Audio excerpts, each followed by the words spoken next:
Colonel प्रसाद श्रीकांत पुरोहित. मालेगाव बॉम्बस्फोट खटला कोणी विसरू नाही शकणार.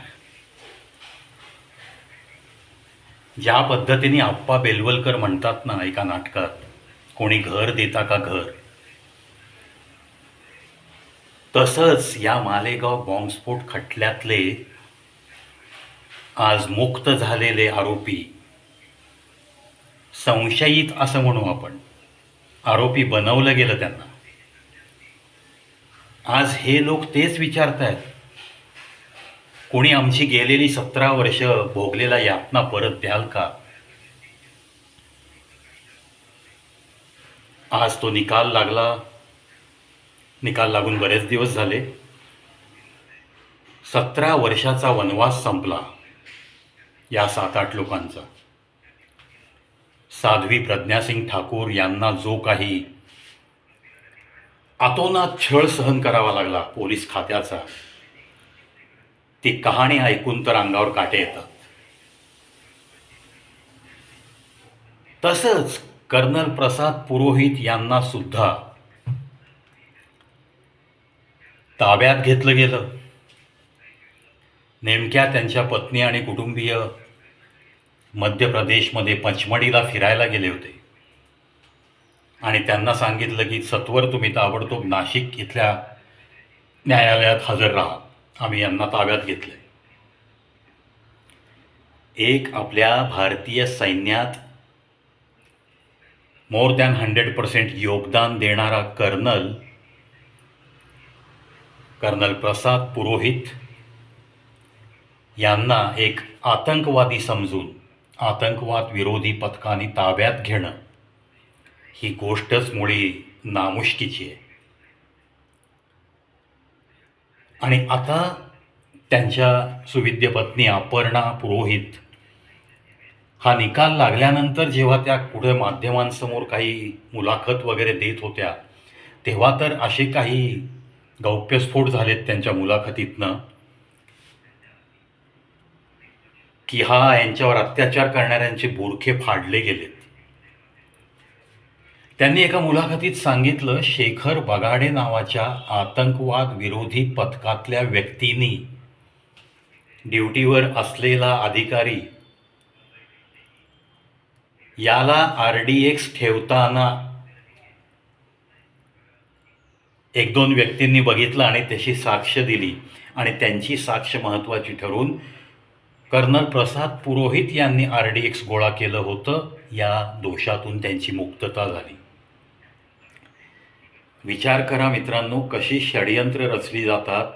जर सत्ता हातात असेल तर कसा या टोपीच्या कलरचा भगवा आतंकवाद सिद्ध करण्याचा हा प्रयत्न, आणि 17 वर्ष झालेली परवड या इतक्या लोकांची. त्याच्याही पुढे जाऊन आता असं समजतंय की कर्नल प्रसाद पुरोहित यांना ताब्यात घेतल्यानंतर त्यांच्याकडे हा बॉम्बस्फोट खटला तर बाजूलाच, पण झाकीर नाईक आणि दाऊद इब्राहिम यांच्याबद्दल कर्नल प्रसाद पुरोहित यांनी 2005 ते 2007 इंटेलिजन्सला काम करत असताना जो काही अहवाल केला, जे काही सिद्ध केलं होतं त्याच्याविषयी त्यांना टॉर्चर करून माहिती मागण्याचा प्रयत्न झाला. मारहाण झाली. यामध्ये त्यांचा एक गुडघा जायबंदी झाला. त्यानंतर हे कुटुंबीय सगळं मानवाधिकार आयोगाकडे सुद्धा तक्रार घेऊन गेलं. It's of no use. एका कर्नलच्या पदावर काम करत असलेल्या आर्मीच्या अधिकाऱ्याची जर अशी गत होत असेल तर आपण सामान्य माणसांची काय गत होईल हा प्रश्न नक्की मनात निर्माण होतो. आता तो मालेगाव बॉम्बस्फोट खटला निकाल लागला, आरोपी निर्दोष मुक्त झाले. तपासामधल्या अनेक त्रुटींवरती न्यायाधीश साहेबांनी बोट ठेवलं आणि benefit of doubt always goes to accused. आपल्या फौजदारी न्यायसंहितेचं तत्वच आहे. बियॉन्ड डाऊट एखादी केस सिद्ध होणं हेच महत्त्वाचं असतं, आणि तसं नाही झालं तर आरोपी सुटू शकतात. हे साधं गणित फौजदारी न्यायसंहितेचं आहे. परंतु ही गेलेली 17 वर्ष परत देता का, असा आक्रोश प्रत्येक मनाचा आहे. प्रत्येक या संशयिताच्या मनाचा आक्रोश आहे, त्याच्या कुटुंबियांचा आक्रोश आहे. जे 17 वर्षात आमचे जे हाल झाले, जी बदनामी झाली, जो धब्बा लागला आमच्या आयुष्याला, तो काय पुसून टाकता येणार आहे? झालेले हाल आणि त्यानंतर जी काही कुटुंबाची परवड झाली, समाजामध्ये जी काही नाचक्की झाली, त्याबद्दलचं काय, कसा हिशोब करणार?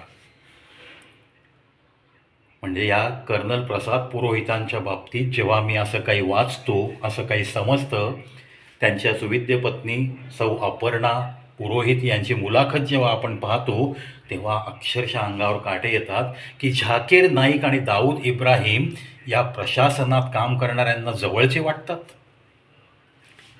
आणि ते सिक्रेट काम केलेलं, इंटेलिजन्समध्ये काम करत असताना त्यांनी बजावलेली भूमिका, त्याच्याविषयी त्याच्याकडं मारहाण करून माहिती काढायचा प्रयत्न करता तुम्ही.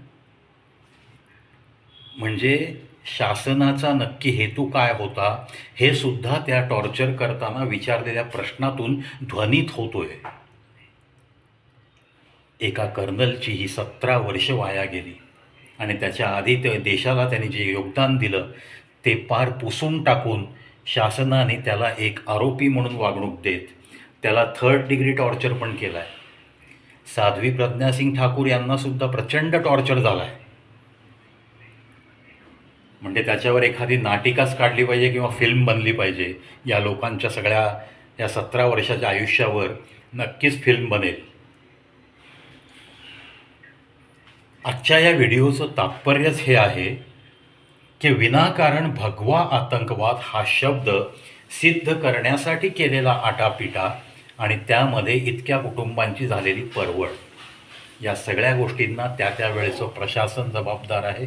त्या त्यावेळी सुरुवातीचे जे काही अहवाल दिले गेले आणि ज्या संशयावरनं या लोकांना सगळ्यांना टार्गेटेड पर्सन्स यांना आरोपी बनवणंच ठरलेलं होतं आणि म्हणूनच शेखर बागडेसारखा एक आतंकवाद विरोधी पथकातला अधिकारी RDX ठेवून बॉम्बस्फोट घडवण्यासाठी कारणीभूत असताना सुद्धा क्लीन चिट देऊन त्याला बाजूला केलं आणि या लोकांना आरोपी केलं गेलं.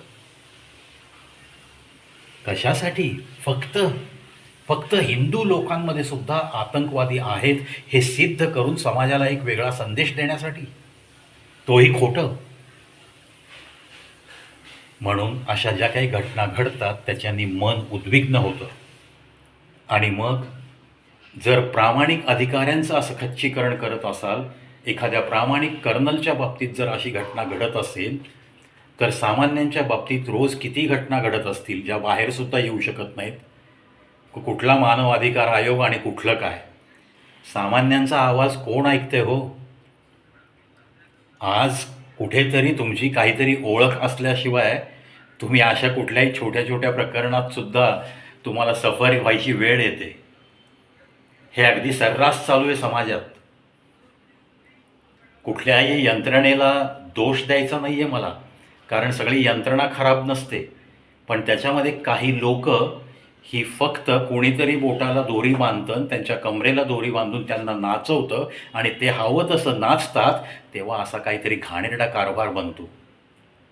आणि त्याच्यातनं मग कोण सफर होते याच्याशी त्यांना काही देणं घेणं नसतं. फक्त स्वतःच्या नोकऱ्या टिकवायच्या आणि स्वतःच्या तुंबड्या भरल्या की त्याचं पर्सेंटेज वरपर्यंत पाठवायचं, याच्या सगळ्या ह्याच्यामध्ये गुरफटलेली ही माणसं असतात. या गोष्टीचा खेद वाटतो. जर नियमांचं पालन प्रामाणिकपणे जर प्रत्येक माणसाने केलं आणि आहे ती पेनॉल्टी भरण्यास तयारी दाखवली तर भ्रष्टाचार होणारच नाही. जर कायद्याचं पालन प्रत्येकाने केलं आणि कायदा मोडल्यानंतर प्रत्येकाला समान न्यायाने वागणूक जर देणार असाल प्रशासन, तर गुन्ह्यांचं सुद्धा प्रमाण कमी होईल. पण अमुक नेत्याच्या जवळचा गुन्हेगार आहे, अरे मग तो मर्सिडीज बेंजमध्ये पांढरे कपडे घालून, पांढरे बूट घालून शानमध्येच फिरला पाहिजे, गळ्यामध्ये सोन्याची लॉकेट घालून. त्याला कसं अरेस्ट करता? उभा करा एखादा डमी, त्याला आणा आतमध्ये, त्याचा प्रेझेन्स दाखवा त्या ठिकाणी. चाललं आहे ना? काही काही हायफाय लोकांच्या मुलांनी जे अपघात केले त्यावेळेस काय काय घडलं आपल्याला माहितीच आहे. सर्वश्रुत काही घटना आहेत, पेपरला आलेल्या आहेत, बातम्यांमधनं झळकलेल्या आहेत. पण नंतरसुद्धा त्याच्यामध्ये काय काय ॲडजस्टमेंट होतात हे येत नाही सामान्य नागरिकांपर्यंत. नंतर धाडकन एक बातमी येते की तो निर्दोष सुटला म्हणून. बाहेर काय होतं काय नाही सामान्यांच्या आकलनाच्या पलीकडच्या गोष्टी आहेत. या सगळ्या गोष्टी मी जवळून पाहिल्यात, पण त्याचा मी काय करणार नाही आहे, काही करायची गरज पण नाही आहे. ज्या काही गोष्टी अशा आहेत समाजामध्ये की डिक्लेअर्ड सिक्रेट असं ज्याला आपण म्हणतो, की उगीच सांगण्यापुरतं ते सिक्रेट पण सगळ्यांना माहिती आहे, अशा घटना घडत आहेत. याचा खेद वाटतो. आज कर्नल प्रसाद पुरोहितांच्याबद्दल थोडंसं मला मन मोकळं करायचं होतं.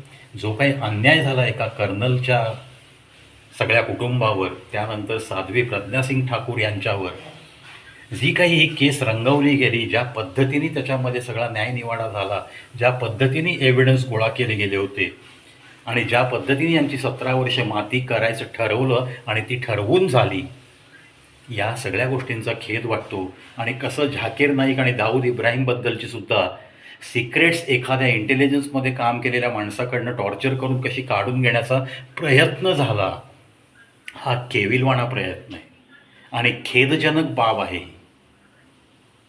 म्हणजे याच्यापुढं कोणी काही अशी सिक्रेट सर्व्हिसेसमध्ये भाग घ्यायचा का नाही, देशप्रेम दाखवायचं की नाही, प्रामाणिकपणे काम करायचं का नाही, असे प्रश्न समाजापुढे निर्माण होतील. येत्या पिढीपुढं असे प्रश्न तुम्ही निर्माण केलेत.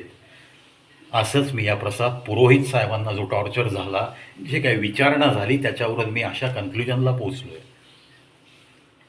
अशा या घटना थांबल्या पाहिजेत. अशा पद्धतीने प्रशासनाने कोणत्याही खात्याच्या अधिकाऱ्यांना वापरलं नाही पाहिजे आणि अशा पद्धतीने कोणीतरी प्रामाणिक काम करतोय त्याचं आयुष्य उद्ध्वस्त करण्यासाठी षडयंत्र रचली गेली नाही पाहिजेत. याच सदिच्छांसह या व्हिडिओ तिथंच थांबतो. पुन्हा भेटूयात अशाच एका नवीन विषयासह.